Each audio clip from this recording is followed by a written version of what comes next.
TS EdCET ఏవైతే రాశారో మనకు 23 రోజు మనకు ఆల్రెడీ అఫీషియల్ వెబ్సైట్లో కీ కూడా రిలీజ్ చేశారు.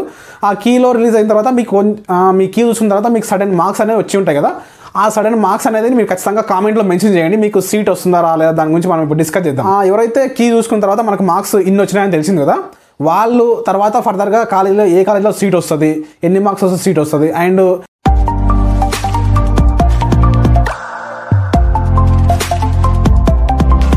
Friends, welcome to my channel. నేను మీ నవీన్ కుమార్. ఈరోజు మనం తెలంగాణలో ఎవరైతే బీఈడీ ఎంట్రన్స్ టెస్ట్ రాశారో మనకు May 23 రోజు మనకు ఎగ్జామ్ అనేది కండక్ట్ చేయబడింది కదా. దానికి సంబంధించి ఫర్దర్గా ఏం అప్డేట్స్ ఉంటాయి, మనకు రిజల్ట్ ఎప్పుడు ఇస్తారు, అండ్ రిజల్ట్ ఇచ్చిన తర్వాత మనం ఏమేమి చేయాలి, మనకు దానికి సంబంధించిన అప్డేట్స్ గురించి ఈరోజు మనం డిస్కస్ చేసుకుందాం. ముందుగా మన ఛానల్ ఎవరైనా కొత్త వస్తున్నట్లయితే please do subscribe my channel. మీకు వీడియో అయితే ఖచ్చితంగా లైక్ చేయండి. మీకు ఏమైనా డౌట్స్ ఉంటే కామెంట్ చేయండి, నేను రిప్లై ఇస్తాను. ఖచ్చితంగా ఎలాంటి డౌట్ అయినా సరే మీరు అడగండి.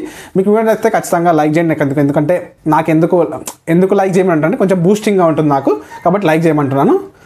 అంటే ఇప్పుడు మనము టాపిక్లోకి వెళ్ళిపోయినట్లయితే మన తెలంగాణలో ఎవరైతే బీఈడీ రాస్తున్నారు కదా, టీఎస్ ఎడ్సెట్ సంబంధించినటువంటి ఇన్ఫర్మేషన్ అనమాట. ఇది టీఎస్ ఎడ్సెట్ ఏవైతే రాశారో మనకు 23 రోజు మనకు ఆల్రెడీ అఫీషియల్ వెబ్సైట్లో కీ కూడా రిలీజ్ చేశారు.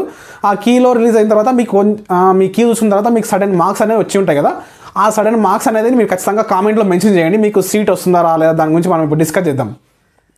కాబట్టి ఎవరైతే కీ చూసుకున్న తర్వాత మనకు మార్క్స్ ఇన్ని వచ్చినాయని తెలిసింది కదా, వాళ్ళు తర్వాత ఫర్దర్గా కాలేజీలో ఏ కాలేజీలో సీట్ వస్తుంది, ఎన్ని మార్క్స్ వస్తుంది సీట్ వస్తుంది. అండ్ సీట్ వచ్చిన తర్వాత మనము సీట్ అంటే మనకు ర్యాంకు అండ్ రిజల్ట్ ఇస్తారు. మనకు ర్యాంకు అండ్ రిజల్ట్ ఇచ్చిన తర్వాత మనకు ఏమేమి చేయాలి, మన దగ్గర ఏమేమి డాక్యుమెంట్స్ ఉండాలి, దానికి సంబంధించిన ఇన్ఫర్మేషన్ ఈరోజు మనం డిస్కస్ చేద్దాం.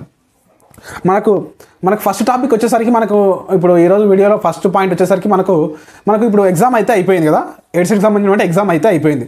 దానికి సంబంధించినటువంటి మనకు ఫస్ట్ వచ్చేది ఏంటంటే మనకు రిజల్ట్, ర్యాంకు. ఆల్రెడీ మనకు కీ ఇచ్చేశారు. కీలో సంబంధించినటువంటి మీరు మార్క్స్ కూడా చూసుకొని ఉంటారు. దానికి సంబంధించినటువంటి నెక్స్ట్ స్టెప్ ఏంటంటే మనకు రిజల్ట్ అండ్ ర్యాంక్ కార్డ్ ఇస్తారనమాట. ఆ రిజల్ట్ లోపల మీకు ఎంత ర్యాంక్ వచ్చింది అండ్ మీకు ఎన్ని మార్క్స్ వచ్చింది దానికి సంబంధించినటువంటి ఇన్ఫర్మేషన్ మీకు తెలుస్తుంది అనమాట. తర్వాత వచ్చేసరికి సెకండ్ పాయింట్ వచ్చేసరికి మనకి ఏంటంటే కౌన్సిలింగ్ అండ్ రిక్వైర్డ్ డాక్యుమెంట్స్ సంబంధించినటువంటి పాయింట్ అనమాట. కౌన్సిలింగ్లో మనకు ఎవరైతే క్వాలిఫై ఉన్నారో, మనకు క్వాలిఫై కావడానికి మార్క్స్ వచ్చేసరికి మనకు ఎస్సీ ఎస్టీలకు అనేది మనకు మినిమం క్వాలిఫికేషన్ మార్క్స్ అనేది ఏం లేదు. కానీ మనకు general category and OC and BC వాళ్ళకి మాత్రం మనకు 38 మార్క్స్ అయితే రావాలన్నమాట. మనకు కండక్ట్ చేసినటువంటి 150 క్వశ్చన్ల లోపల మనకు నెగిటివ్ మార్క్స్ అయితే ఏం లేవు. కాబట్టి ఖచ్చితంగా మనకు 38 మార్క్స్ అయితే రావాలి క్వాలిఫై కావాలంటే. ఎవరు BC candidates and OC candidates and general candidates వీళ్ళకి సంబంధించినటువంటి క్వాలిఫై మార్క్స్ వచ్చేసరికి మనకు 38 మార్క్స్ అనమాట. అండ్ ఇక్కడ చూసుకున్నట్లయితే ఎస్సీ ఎస్టీలకు ఎలాంటి మినిమం మార్క్స్ అయితే ఏం లేవు. ఎవరైతే క్వాలిఫై అయినరో వాళ్ళకి సంబంధించినటువంటి ర్యాంక్ కార్డు రిజల్ట్లో ఇచ్చేస్తారు కదా, వాళ్ళకు మనకు కౌన్సిలింగ్లో పార్టిసిపేట్ చేయాలంటే సెకండ్ పాయింట్ వచ్చేసరికి మన కౌన్సిలింగ్ కదా, ఆ కౌన్సిలింగ్లో మనం పార్టిసిపేట్ చేయాలంటే మనకు డాక్యుమెంట్స్ కావాలన్నమాట. మనకు ఆ డాక్యుమెంట్స్ ఏంటో ఇప్పుడు మనం డిస్కస్ చేద్దాం.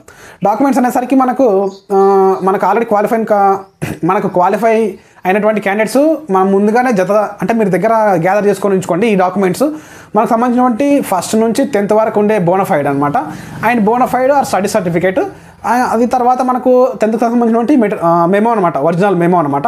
తర్వాత వచ్చేసరికి మనకు ఇంటర్ సంబంధించినటువంటి బోనఫైడ్స్ ఆర్ స్టడీ సర్టిఫికేట్స్. తర్వాత మనకు వచ్చేసరికి డిగ్రీకి సంబంధించినటువంటి ఇంటర్కి సంబంధించిన మెమో. తర్వాత మనకు డిగ్రీకి సంబంధించినటువంటి బోనఫైడ్స్ అనమాట. బోనఫైడ్స్ అయిన తర్వాత మనకు మెమోస్ అనమాట. Sem wise memos plus consolidate memo and overall memo.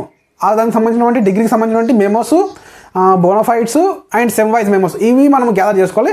తర్వాత వచ్చేసరికి మనకు డిగ్రీ టీసీ కూడా, అంటే మనము డిగ్రీ టీసీ ఇంకా 6th సెమ్ వాళ్ళు ఎగ్జామ్స్ కూడా కాలేవు కదా, వాళ్ళ ఎగ్జామ్స్ అయిపోయాక తర్వాత మీకు రిజల్ట్ వచ్చిన తర్వాతనే మనకి కౌన్సిలింగ్ ప్రాసెస్ అనేది స్టార్ట్ చేస్తారన్నమాట వెబ్సైట్లో.